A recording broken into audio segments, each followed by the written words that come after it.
Honorable the President Richard Haass, Chairman Thomas Hubbard, President Josette Serrand, distinguished guests, I'm delighted to meet you all. I'm grateful to these three leading organizations in international relations for hosting and inviting me to this event. These three institutions serve as a link between the United States, Asia, and Korea. In particular, I'm always thankful to them for their profound interest in and affection for the issues related to the Korean Peninsula. It is very meaningful for me to be able to share their outlook on the rapidly changing developments surrounding the Korean Peninsula with the most prominent experts from Asia and Korea and to converse with them about peace and prosperity on the Korean Peninsula. Around this time last year, when I attended the United Nations General Assembly for the first time, tensions over the Korean Peninsula reached their peak. North Korea went ahead and carried out 6 nuclear tests, and the UN Security Council adopted its toughest ever sanctions resolution. Dark clouds of war cast a shadow over the Korean Peninsula, and there was a war of the words at the UN General Assembly. Under such circumstances, I appeal to North Korea and the international community to resolve problems through dialogue. I urge the North to give up its nuclear program and embark on the path toward peace. I ask for the international community's support and engagement to ensure that the 2018 Pyeongchang Olympic Winter Games would become the Olympics of peace. However, many people did not believe that it would become reality. To many, it may have sounded like an unrealistic dream. 1 year on, something miraculous is taking place on the Korean Peninsula. The prelude to peace was the Pyeongchang Winter Olympics held in February this year. North Korea sent its delegation and athletes to Pyeongchang. On April 27th, I had my first summit with Chairman Kim Jong-un in Panmunjom. We adopted the Panmunjom Declaration that aims to achieve complete denuclearization and establish a permanent peace regime on the Korean Peninsula. In June, the historic U.S.-North Korea summit took place for the first time in the history of the 70-year-long hostile relations. This great decision was born from a combination of mutual trust and respect from the leaders of the United States and North Korea. North Korea demonstrated its sincerity by dismantling the nuclear test site, returning the remains of the fallen U.S. soldiers, and choosing not to display the intimidated long-range missile during the military parade that marked the Foundation Day on September 9th. And last week, I was in Pyongyang. I had my third Inter-Korean summit with Chairman Kim Jong-un and signed the Pyongyang Joint Declaration together with Chairman Kim. Chairman Kim personally pledged in public that he would make the Korean Peninsula a land of peace, free from nuclear weapons and threats. He also expressed the hope of completing denuclearization as soon as possible to focus on economic development. North Korea has refrained from nuclear and missile provocations since last November. Under the watchful eyes of the international community, it also dismantled a nuclear test site in Punggye-ri. Last week, in order to speed up the denuclearization process, North Korea made a clear commitment to first permanently dismantle the missile engine test site and the launch platform in Dongchang-ri under the observation of experts from the relevant countries. Moreover, in accordance with the spirit of the U.S.-North Korea summit, North Korea expressed its willingness to take additional denuclearization measures, including permanent dismantlement of the nuclear facilities in Yongbyon, as the U.S. takes corresponding measures. This means that North Korea will pursue a verifiable and irreversible denuclearization. To expedite the denuclearization process, Chairman Kim is hoping for a visit to North Korea by the U.S. Secretary of State Mike Pompeo and the second U.S.-North Korea summit to be held at the earliest possible date. Distinguished guests, actions are being taken to ease tensions and promote exchange and cooperation between the two Koreas as well. 2 weeks ago, the Inter-Korean Joint Liaison Office was opened in Kaesong, North Korea. We now have an official channel that allows year-round 24-hour communication between the two Koreas. In August, reunions of the separated families were held. Unified teams made up of South and North Korean athletes competed in a number of events in the Jakarta Palembang 2018 Asian Games, as they've done at the Pyeongchang Winter Olympic Games and won the gold medal in one of the competitions for the first time in the Asian Games. The most important accomplishment is the agreement in the military domain included annexed to the Pyeongchang Joint Declaration. The two Koreas agreed to a mutual cessation of hostilities on the entire Korean peninsula. This is akin to a declaration to end the Korean War, as it substantially eliminates the danger of war. Efforts will be made to demilitarize the heavily fortified demilitarized zone and joint security area and transform them into a symbol of peace. These are important strides towards realization of a Korean peninsula free from war. The declaration to end the Korean War that the two Koreas are pursuing is a step that must be taken if we are to move toward a peace regime. It is also necessary for expediting North Korea's denuclearization measures. There are concerns in some quarters that the end of a declaration may affect the status of the UN command or the United States forces in Korea. These are not simply true. The declaration is a political statement made on the journey towards a peace treaty, and therefore the existing armistice will remain in place until such a peace treaty is signed. As for the stationing of the USFK, this is simply a matter for the ROK-US alliance to decide, regardless of a declaration to end the Korean War or the signing of the peace treaty. Chairman Kim also agrees with this concept of an end-of-war declaration. These developments will allow the two Koreas, as well as the neighboring countries, to be freed from the fear of war that gripped them just a year ago. None of this would have been possible without the bold decision made by President Trump and the consistent support of the international community, including China, Japan, and Russia. Yesterday, President Trump and I had candid discussions on all of these matters. We share the view that a swift implementation of the Sentosa Agreement, Panmunjom Declarations, and Pyongyang Joint Declaration is of paramount importance. President Trump and Chairman Kim Jong-un trust each other. The denuclearization talks between the United States and North Korea that had been stalled will resume in earnest. South Korea and the United States have responded positively to the actions taken by North Korea. Our two countries stopped large-scale joint military exercise involving the deployment of the strategic assets. I expect that there will be significant progress in denuclearizations if the leaders of North Korea and the United States sit down together again. Distinguished guest, cornerstone for peace on the Korean Peninsula is the ROK-US alliance. Forged in blood, the ROK-US alliance has become stronger and broader over the past 70 years. Had it not been for the alliance, it would have been difficult, if not impossible, for the Republic of Korea to simultaneously achieve both democratization and economic development in just half a century. Camp Humphrey in Pyeongtaek, where the recently relocated headquarters of the USFK reside, symbolizes the steadfastness of the ROK-US alliance.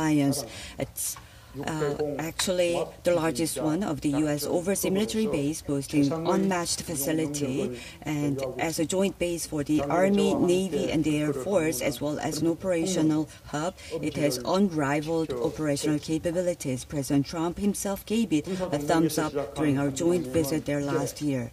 Initially forged as a military alliance, the ROK-US alliance has continued to expand, moving beyond an economic alliance toward a global partnership. The ROK-US FTA has enabled a dramatic expansion in exchanges and economic cooperation between two countries. As an agreement between the world's largest and the 11th largest economy, the FTA is a culmination of the robust alliance and is serving as a catalyst for global free trade. Korea was able to foster greater partnership with the United States, which is the world's largest pool of capital and technological prowess, while the U.S. obtained the bridgehead in East Asia. Yesterday, the two countries signed amendment to the Korea-U.S. Free Trade Agreement. With the amendment, I expect that people of our two countries will be able to enjoy gains from mutually beneficial trade. The U.S.-Korea will also work together on various issues facing the international community, such as terrorism, violent extremism, environment, health, famine, and refugee crisis. President Trump told me that Korea and the U.S. are not mere allies, but great allies. Freedom and democracy will last forever. Our alliance forged in blood shed in wartime will end the war without fail and lead us to peace and prosperity. Our alliance is already great. However, I believe that our alliance will become even greater through the establishment of peace on the Korean Peninsula. Distinguished guest, peace on the Korean Peninsula will not only contribute to regional security, but also bring shared prosperity to the peninsula and Northeast Asia. When peace is established on the Korean Peninsula through complete denuclearization, South and North Korea will pursue economic cooperation in earnest. An inter-Korean economic community will lead to economic cooperation in Northeast Asia. When an appropriate environment is created, Kaesong Industrial Complex and Mountain Kumgang Tourism Project can be resumed. There are also plans to develop a West Coast Joint Specialized Economic Zone and an East Coast Joint Special Tourism Zone. This will give new growth opportunities for American and Korean companies. In my National Liberation Day speech on August 15th, I proposed creations on East Asian Railroad Community, which encompasses 6 Northeast Asian countries and the U.S. At the Eastern Economic Forum in Russia last year, we also proposed a gigantic Northeast Asian Supergrid initiative to connect Russia's Energy Super Ring initiative with wind power and solar photovoltaic power from Gobi Desert in Mongolia.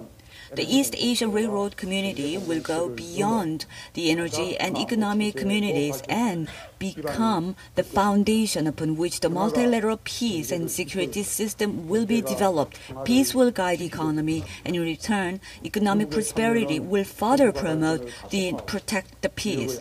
The participations of the U.S. in these endeavors will accelerate the development of Northeast Asian regions and become a great driving force behind the stabilization in region. I would like to take this opportunity to urge the active participations of the U.S., distinguished guests, esteemed experts in international relations. The people in South and North are no strangers to each other. We had lived together for 5,000 years. We share the same bloodline, history, language, and culture. We are like siblings separated temporarily.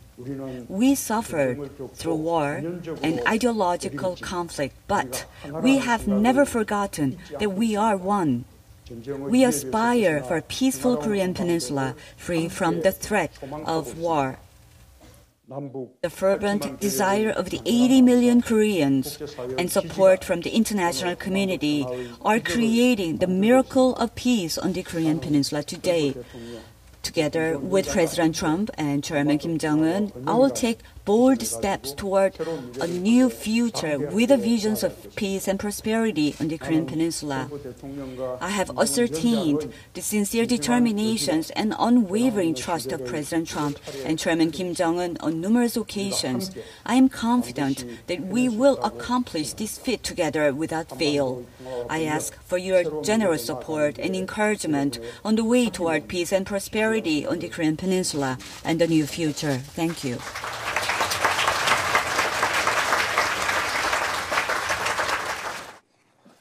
Well, Mr. President, again, welcome and thank you, and congratulations on all you have done to change the conversation and the dynamic in your part of the world. 대통령님 다시 한번 환영드리고 또 감사의 말씀을 올립니다. 그리고 다시 한번 그간 한반도에서 그간의 역학관계의 변화를 가져오신 것에 대해서 축하의 말씀을 드립니다. And as I said before, I will just ask a few questions, sir, and then we will turn to our members and guests. 그리고 제가 미리 말씀드렸지만 제가 먼저 몇 가지 질문을 드리고 또 청중들로부터 질문을 받겠습니다. You spoke about the importance of moving from an armistice agreement to a formal treaty of peace. What conditions or steps would North Korea actually have to take rather than commit to in order for that to happen? 대통령님께서 정전체제를 또 평화체제로 이렇게 전환하는 것의 중요성에 대해서 말씀을 하셨는데 이렇게 정전체제를 전환을 하는 데 있어서 어떤 조건이 필요한지 또 어떠한 조치를 북한이 취해 나가야 한다고 보십니까? 북한은 지속적으로 국제사회에 약속한 바와 같이 완전한 비핵화 조치를 취해 나가야 합니다. 그러나 북한이 비핵화 조치를 계속해서 취해 나가기 위해서는 미국과 국제사회가 북한에 대한 적대관계를 종식하고 또 북한의 안전을 보장해 주는 것이 필요하다고 생각합니다. 그러기 위해서 필요한 것이 정전체제에서 평화체제로 전환하는 것입니다. 아마도 평화협정은 완전한 비핵화의 마지막 단계에서 체결할 수 있게 될 것입니다. 그러기 위해서 먼저 필요한 것이 종전선언입니다. 종전선언을 통해서 북한과의 적대관계를 종식하겠다는 정치적 선언을 하고 그에 따라 북한이 비핵화 조치를 계속해 나간다면 언젠가부터 평화협정을 위한 평화협상을 시작할 수 있게 될 것입니다. Well, North Korea, as they have continuously promised to the international community, they need to embark on the road to complete denuclearization. However, for North Korea to actually embark on this path, the United States and the international community must end the hostile relations, and also they need to provide security guarantees to the North Korean regime. For this, I mean the transformation from the armistice into a peace treaty is needed, and a peace treaty will be actually possible at the last stage of complete denuclearization. At this stage first, as a first step, we will need to have the end of war declaration. Through this kind of declaration, because this is basically a political statement that announces the end of hostile relations, this will lead to more denuclearization measures from North Korea, and by then we will be able to begin the negotiations to sign a peace treaty. Do you think that North Korea is prepared to significantly reduce the non-nuclear or conventional military threat, their artillery and other systems posed to your country? 대통령님께서는 북한이 그 핵을 제외한 다른 재래식 무기라든지 이러한 위협을 크게 감축할 준비가 되어 있다고 보십니까? 그렇습니다. 우선 북한과의 군사적 긴장을 완화하는 그 노력은 두 가지 트랩으로 이루어져야 한다고 생각합니다. 하나는 비핵화입니다. 비핵화는 당연히 북한과 미국 사이에 그 프로세스가 논의되어 나가야 합니다. 또 하나는 재래식 무기로 인한 군사적 긴장을 완화하는 것인데 그것은 남북 간의 협의할 문제라고 생각합니다. 이번에 평양선언에서 남북 간에는 초보적 조치의 군사적 긴장 완화 조치가 이루어졌습니다. 그것이 제대로 이행되고 난다면 다음에는 우리 수도 서울을 겨냥하고 있는 북한의 장사정포 그리고 또 그에 대응한 우리 남한의 무기 이와 같은 또 보다 위협적인 그 무기들과 병력을 감축하는 그런 단계로 나아갈 수 있을 것이라고 믿습니다.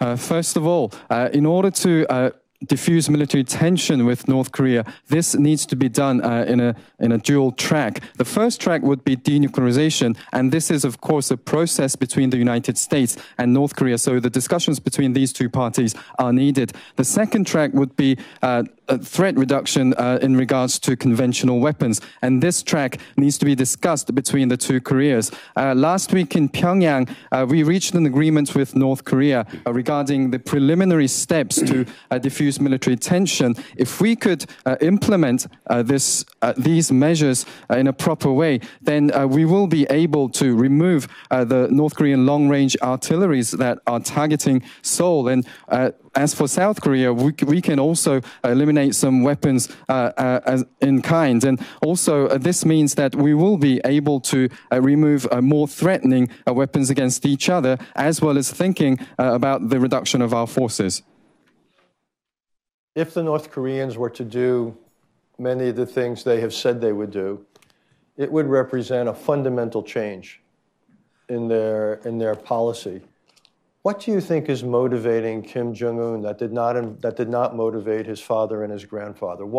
Why do you think it's possible that we could have this substantial a change on the peninsula now? 북한이 지금 공언하고 있는 조치들을 대부분 취하게 된다면 이는 정책적으로 근본적인 변화를 의미하는 것일 것입니다. 대통령님께서는 김정은 위원장이 어떠한 동기에 따라서 어떠한 의도로 이런 과정을 거치고 있다고 보십니까? 이 선대에는 이렇게 하지 않았었는데 과연 어떤 의도로 이런 조치들을 취하고 있는 것으로 보시는지요? 두 가지라고 생각합니다. 하나는 트럼프 대통령께서 아주 그 위대한 그 결단으로 북한이 핵을 포기할 경우 북한의 안전을 보장해 주겠다라고 약속을 한 것입니다. 그래서 북한은 그 완전한 그 비핵화를 통해서 핵을 포기하는 대신 안전을 보장받으면서 이제는 경제 발전에 집중하려는 그런 국가 발전 전략을 취하고 있는 것입니다. 남북 간의 군사적 긴장 완화도 같은 맥락이라고 그렇게 보고 있습니다. Let me touch upon two things. First of all, I believe that President Trump has made a truly great decision, and he has promised to protect, to provide security guarantees to the North Korean regime if it abandons its nuclear weapons. So I believe that North Korea is trying to embark on the complete denuclearization process in return for security guarantees. Afterwards, they would be able to focus on economic development. I believe that this is the national development strategy of North Korea right now. And also, in this vein, the diffusing military tension between the two Koreas is also this same context. What can you say today to the Americans here that would reassure them about the U.S.-South Korean alliance in the following way? That there is some skepticism, I'm one of the skeptics, that North Korea will ever give up its nuclear weapons because of they took the lesson to what happened to Ukraine. What can you say to reassure Americans that there will not be something of a North-South peace agreement that will put American interests, particularly denuclearization and long-range ballistic missiles, to the side? 대통령님께서 오늘 이곳에 자리한 미국 시민들에게 어떻게 한미 동맹의 미래에 대해서 안심하는 그런 말씀을 해주실 수 있을지 궁금합니다.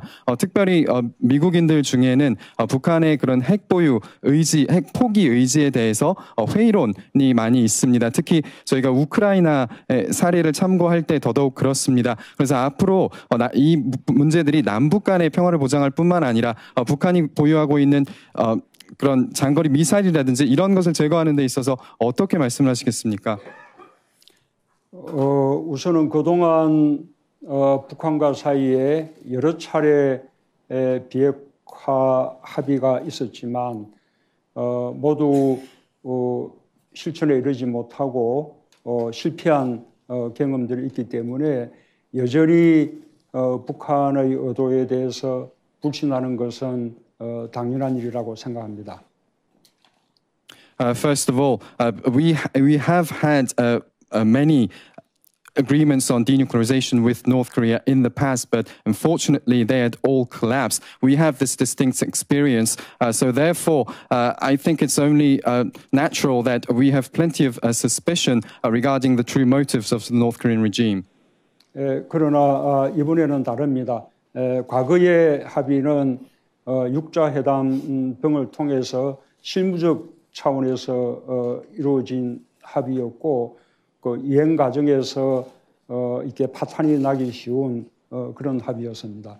그러나 이번에는 사상 최초로 미국의 대통령과 북한의 최고 지도자 사이에 사상 최초의 정상회담이 이루어지면서 양 정상이 세계를 향해서 약속을 한 것입니다. 저는 양 정상이 이 세계에 대해서 한 약속을 지키리라고 믿습니다. However, I believe that this is completely different this time round. In the past, the agreement was mainly reached through working-level negotiations, such as six-party talks, and in the implementation process, it proved to be very fragile and it collapsed eventually. However, this time, for the first time in history, the President of the United States and the Supreme Leader of North Korea met for a summit, and they promised in front of the whole world. So I believe that because of this reason, this promise will be kept.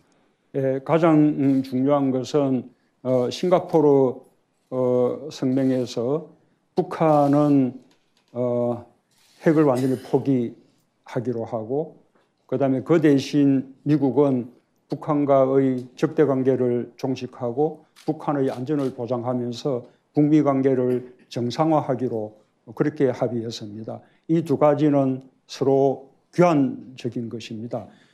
양국이 싱가포르에서 한 합의를 서로 진정성을 가지고 제대로 이행해 나간다면 이번에는 북한의 완전한 비핵화 충분히 가능하다고 생각하고 있고, 이미 북한은 진정성 있는 조치들을 취하고 있습니다. 작년 11월 이후부터는 일체 추가적인 핵실험과 미사일 도발을 하지 않고 있으며 이미 북한에 하나밖에 없는 핵실험장을 폐기를 했습니다. 그리고 이번에 평양선언에서 미사일을 실험하고 발사할 수 있는 미사일 시험장과 발사대를 미국의 참관하에 폐기하겠다고 공약을 했습니다. 이것만 실천만 되더라도 북한은 이제 다시는 핵과 미사일 도발을 할 수 없는, 핵과 미사일을 가지고 미국이나 전 세계를 위협할 수 없는 그런 상태가 되는 것입니다. The most important aspect is that in Singapore during the summit and through the Sentosa agreement, North Korea promised complete denuclearization, and in return, the United States promised to end hostile relations, provide security guarantees, and work towards normalizing the relations with Pyongyang. And these measures will be done in exchanges. And if the two countries implement these measures in a sincere and genuine way, then I believe that we will be able to achieve complete denuclearization of North Korea this time round. And I can tell you that already North Korea is taking some genuine measures in this regard. Ever since last November, they have refrained from additional nuclear and missile provocations, and they have already permanently dismantled their nuclear test sites. And in Pyongyang last week, through our Pyongyang Joint Declaration, North Korea also promised to permanently dismantle the missile engine test site as well as the launch platform under inspection from American experts. So if these measures are taken and implemented, I believe that this means that North Korea will no longer be able to engage in nuclear and missile provocations that threaten the United States and the international community. 예, 그런 상황 속에서 북한은 이번 평양 회담에서 미국이 북한에 대한 안전을 보장하고 또 북미 관계를 정상화할 것이라는 믿음을 줄 수 있는 상응 조치를 취한다면 영변 핵기지를 비롯해서 계속해서 핵시설들을 폐기하는 그런 추가적인 비핵화 조치들을 계속해서 취해 나가겠다고 약속을 했습니다. 이 프로그램들을 이렇게 설정하고 타임테이블을 설정하는 것이 이번에 제2차 북미 정상회담에서 이루어내야 될 그런 과제라고 생각합니다. In the midst of it all, during my summit in Pyongyang with Chairman Kim last week, Chairman Kim told me that if the United States will provide security guarantees and also if they give North Korea trust that it will work towards normalizing relations with Pyongyang, these are actually the corresponding measures that North Korea is asking for, then North Korea would be willing to take additional denuclearization measures, including the permanent dismantlement of the nuclear base in Yongbyon. So I believe that setting a timetable for all these measures is a big task for the upcoming second U.S.-North Korea summit. 제가 강조하고 싶은 것은 이 놀라운 변화가 모두 한미 동맹이라는 그 강력한 힘에 의해서 뒷받침되고 또 진행되고 있다는 것입니다. 그래서 한미 동맹은 앞으로 북한의 완전한 비핵화가 다 이루어지고 평화협정이 체결이 되더라도 나아가서는 한반도가 통일이 되더라도 이 동북아 전체의 어떤 안정과 평화를 위해서 계속해서 이 존속해 나가야 한다고 믿습니다.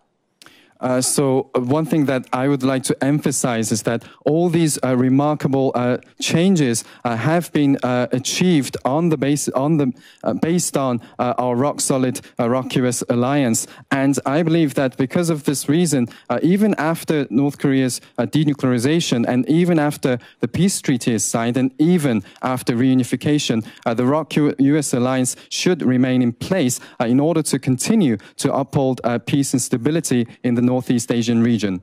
I just have one last question, then we'll open it up.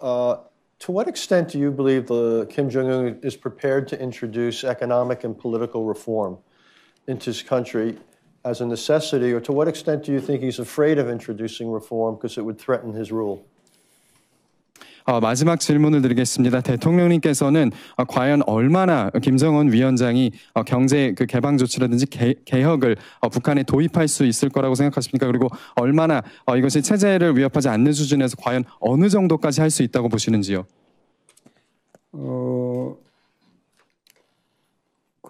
김정은 위원장은 작년 11월까지만 해도 핵과 미사일로 도발을 하면서 세계 평화를 위협했기 때문에 아직도 김정은 위원장에 대해서는 세계 많은 사람들이 불신을 하고 있습니다. 그래서 저는 남북 정상회담을 하면서 가급적 김정은 위원장과 많은 시간 직접 대화를 나누기 위해서 노력을 했고 또 한편으로는 회담의 모든 과정을 생중계를 함으로써 김정은 위원장과 제가 만나고 대화하는 모습 또는 김정은 위원장의 사람 됨됨이를 전 세계인들이 직접 볼 수 있도록 그렇게 노력을 했습니다. Well, up until November last year, Kim Jong-un had been engaging in nuclear and missile provocations, and by doing so, he had been threatening global security. So I can understand why so many people have suspicions regarding Chairman Kim. This is why in the course of having inter-Korean summits, I tried as much as possible to have direct dialogue with Chairman Kim. And also, we made a point of making efforts to broadcast live all these dialogue and the summits through live TV so that the footages of me meeting Chairman Kim could be seen by the whole world so that the people can decide for themselves what kind of personality Chairman Kim is. 그래서 제가 겪어본 바에 의하면 또 여러분들께서도 TV를 통해서 보셨겠습니다만 김정은은 나이가 젊지만 아직 아주 솔직담백하고 또 연장자들을 이렇게 예우하는 그런 예의도 아주 갖추고 있었습니다. 뿐만 아니라 북한을 경제적으로 발전시켜야겠다라는 그 염원이 아주 강했습니다. 그래서 핵이 아니더라도 북한이 핵을 포기하더라도 미국이 북한의 안정을 제대로 보장해 주면서 북한의 경제 발전을 위해서 지원해 준다는 그런 신뢰를 준다면 북한 김정은은 경제 발전을 위해서 얼마든지 핵을 포기할 수 있는 그런 진정성을 가지고 있다고 나는 믿습니다. So the Chairman Kim that I experienced, as you may have the same views as well, he is young, but he is also candid and he respects elders. And he seems to have great aspirations to achieve economic development. So even without nuclear weapons, if the United States could provide the trust that they will provide security guarantees and also aid North Korean economic development, then I believe that Chairman Kim is very much prepared to abandon his nuclear program in exchange for economic development. 김정은은 이렇게 말했습니다. 아직도 그 많은 세계인들이 그 북한의 비핵화를 위한 여러 조치에도 불구하고 여전히 북한을 믿지 못하겠다. 또는 속임수다. 또는 시간 벌기용이다. 이렇게 이제 비난하는 것을 잘 알고 있다.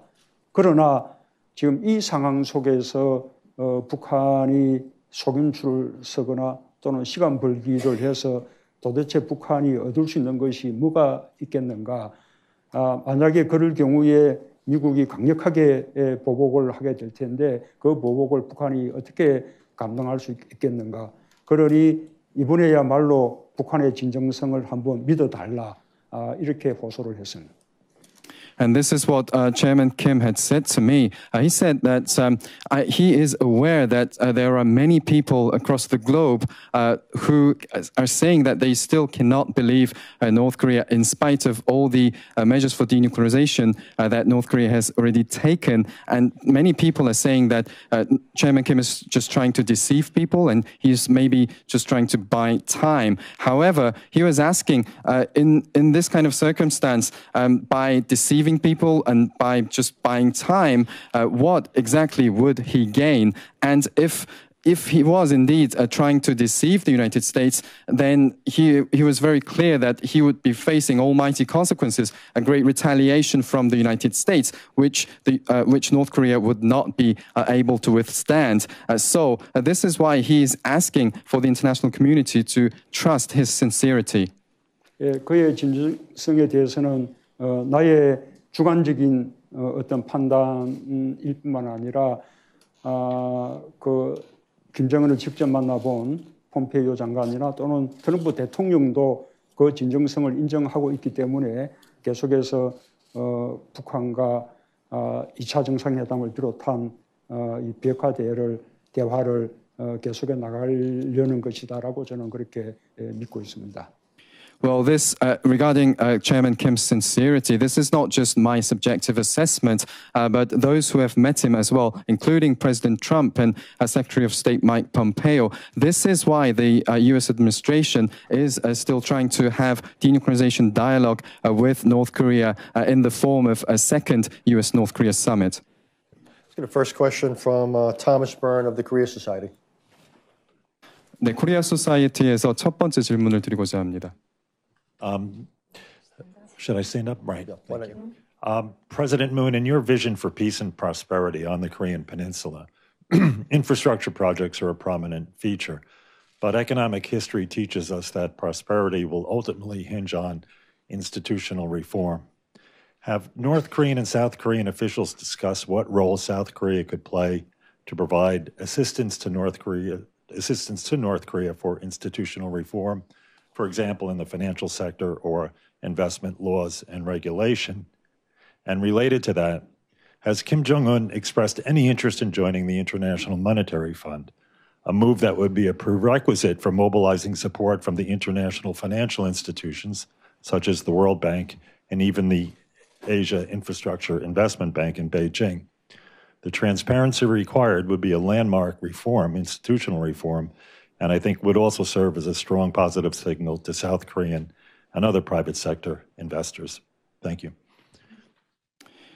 대통령님의 평화와 번영을 향한 비전에 있어서 인프라 사업들은 굉장히 중요한 부분을 차지하는 것 같습니다. 저희가 경제사적으로 봤을 때도 남한과 과연 북한 사이에 남한이 이제 어떠한 지원을 북한에 제공할 수 있을지 또 어떤 역할을 할 수 있을지에 대해서 어떤 논의가 있었는지 궁금하고 또 특별히 제도적인 부분의 개혁들, 금융 분야라든지 규제 개혁이라든지 등에 있어 어떻게 남한이 도울 수 있는지 궁금합니다. 또한 김정은 위원장이 북한이 IMF에 가입할 의사를 표명했는지 또한 궁금합니다. 아마도 추후에 세계은행이라든지 또 AIIB 등을 통해서 지원을 받기 위해서는 이러한 절차가 필수적일 것이라고 생각이 됩니다. 또한 이는 한국의 또한 다른 그 사기업들에게도 긍정적인 시그널을 보낼 수 있을 것으로 생각합니다.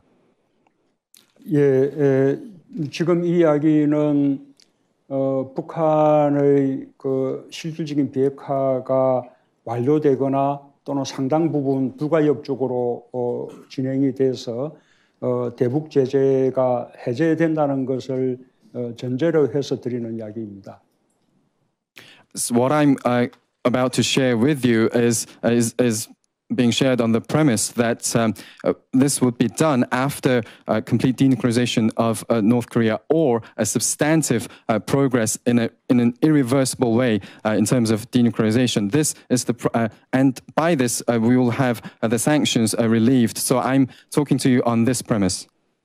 만약에 그런 상황이 된다면 우리 한국은 북한의 그 인프라 구축을 포함해서 북한의 경제 발전을 위해 선도적으로 지원할 용의가 있습니다.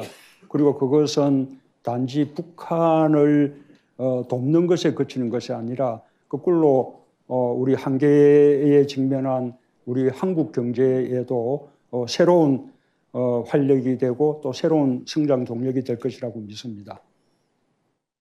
If this is the case, if this is the stage that we're envisioning, then South Korea would indeed be very much willing to play a leading role in providing assistance to North Korea for its economic development in the form of infrastructure development. And this would just not stop at merely helping North Korea, but it will provide a new impetus for the South Korean economy and provide a new growth engine as well.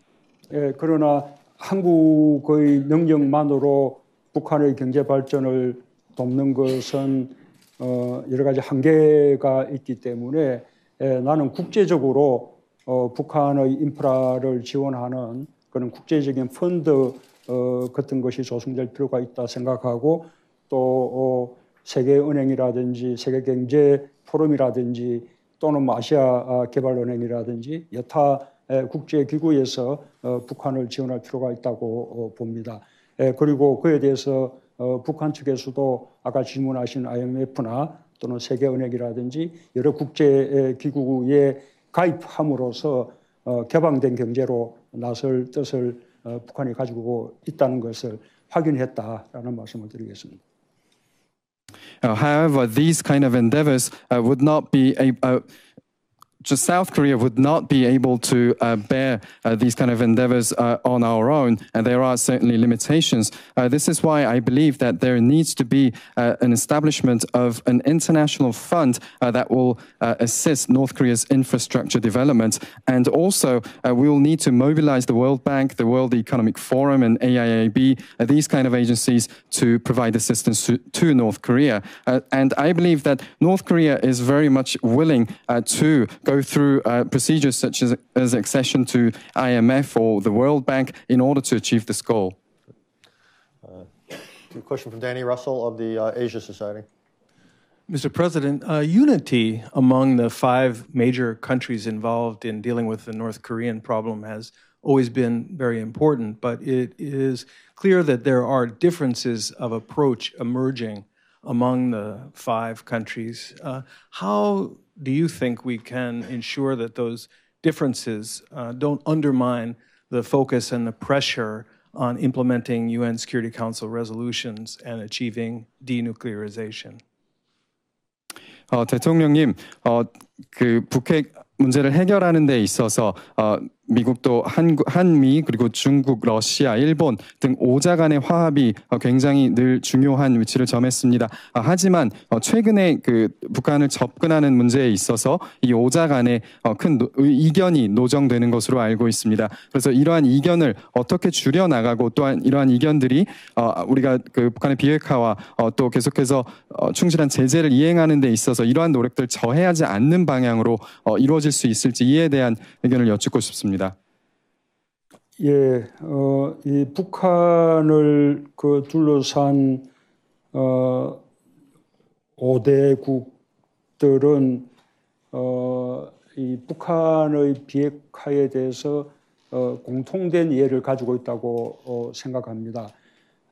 이 북한의 완전한 비핵화와 항구적인 평화 구축이라는 우리 한국의 그 대북 그 정책에 대해서 일관되게 지지를 해주었고 또 유엔 안보리를 통한 북한의 북한에 대한 제재에 대해서도 다 함께 동의를 했으며 또 그 제재의 어떤 그 이행에도 성실하게 동참하고 있습니다.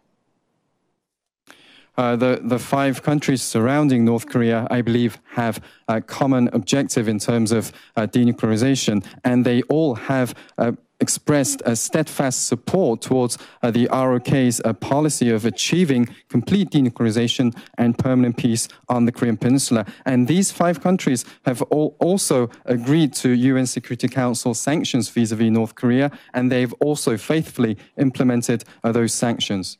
예, 지금 동북아는 세계에서 가장 갈등이 심한 지역 가운데 하나인데 동북아의 갈등의 주요 요인은 결국은 남북한의 어떤 군사적 대결과 그로 인한 갈등으로 야기된 것입니다.